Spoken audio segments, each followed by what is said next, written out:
రాజమండ్రిలో నూతన సంవత్సర వేడుకలు జక్కపూడి రాజా ఆధ్వర్యంలో ఘనంగా జరుగుతున్నాయి. ప్రధానంగా రానున్న సంవత్సరం ఏ రకంగా ఉంది, గడిచిన 6 నెలల కూటమి పాలన కూడా ఏ రకంగా జరిగిందన్న విషయాన్ని రాజా చెప్తారు. చెప్పండి, కొత్త సంవత్సరం ఎలా ఉండబోతుంది? అలాగే ఇప్పటికే 6 నెలల పాలన మనం చూసాము, అసలు ఏమనుకుంటున్నారు, ఎలా ఉంది? ముందుగా సాక్షి టీవీ ప్రేక్షకులకి అలాగే యాజమాన్యానికి సిబ్బందికి అందరికీ కూడా నాకు హృదయపూర్వకమైనటువంటి నూతన సంవత్సర శుభాకాంక్షలు. ఈ కొత్త సంవత్సరం అందరికీ మంచి జరగాలని, ఆయురారోగ్యాలతో సుఖ సంతోషాలతో ఉండాలని చెప్పి లక్ష్మీనరసింహస్వామి వారిని వేడుకుంటూ, గడిచినటువంటి 5 ఏళ్ళు ప్రీతమ నాయకులు జగన్మోహన్ రెడ్డి గారి నాయకత్వంలో ప్రతిరోజు ఒక పండగ కింద ప్రతి నెల కూడా ఏ రకమైనటువంటి సంక్షేమ పథకాలు పేదవాళ్ళకి అందిస్తాం అనేటువంటిది ఒక యాన్యువల్ క్యాలెండర్ని రిలీజ్ చేసి పేదవాడి పక్షాన నిలబడినటువంటి ప్రభుత్వం వైఎస్ఆర్ కాంగ్రెస్ పార్టీ ప్రభుత్వం.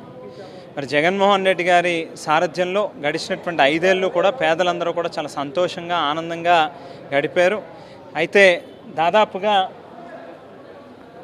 అనేక వాగ్దానాలు ఇచ్చి సూపర్ 6 పేరిట ప్రజల్ని మరొకసారి మభ్యపెట్టి అధికారంలోకి వచ్చినటువంటి చంద్రబాబు నాయుడు గారు దాదాపు 7 నెలలు పూర్తి కావస్తున్నప్పటికీ కూడా అధికారంలోకి వచ్చి ప్రభుత్వాన్ని ఏర్పాటు చేసుకుని ఈ రోజుకి కూడా చెప్పినటువంటి ఏ ఒక్క వాగ్దానాన్ని కూడా నెరవేర్చలేదు సరికదా.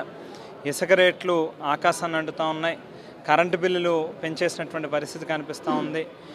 ఈ రకంగా పేదవాడి నడ్డి విరిచేటటువంటి పరిస్థితిలో కనిపిస్తూ ఉంది. ఈ సందర్భంగా కొత్త సంవత్సరంలోనైనా ఈ ప్రభుత్వాన్ని ఈ సందర్భంగా అడుగుతూ ఉన్నాం, దయచేసి మీరు ఏదైతే వాగ్దానాలు ఇచ్చారో వాటన్నిటినీ కూడా తక్షణమే అమలుపరిచేటటువంటి కార్యక్రమం చేయండి.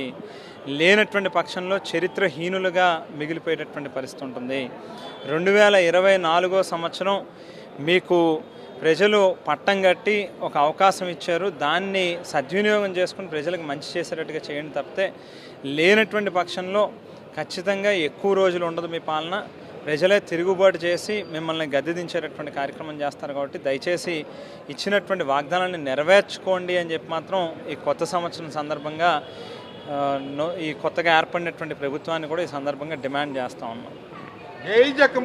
రానున్న కాలంలోనైతే ఖచ్చితంగా ఏదైతే ప్రజలకు హామీ ఇచ్చారో హామీలను నిలబెట్టుకోమని ఈ ప్రభుత్వాన్ని కోరుతున్నాం అని చెప్తున్నారు. ఇచ్చిన హామీలను నిలబెట్టుకోలేకపోతే ప్రజలు ఎట్టి పరిస్థితుల్లో క్షమించిన విషయాన్ని స్పష్టంగా చెప్తున్నారు.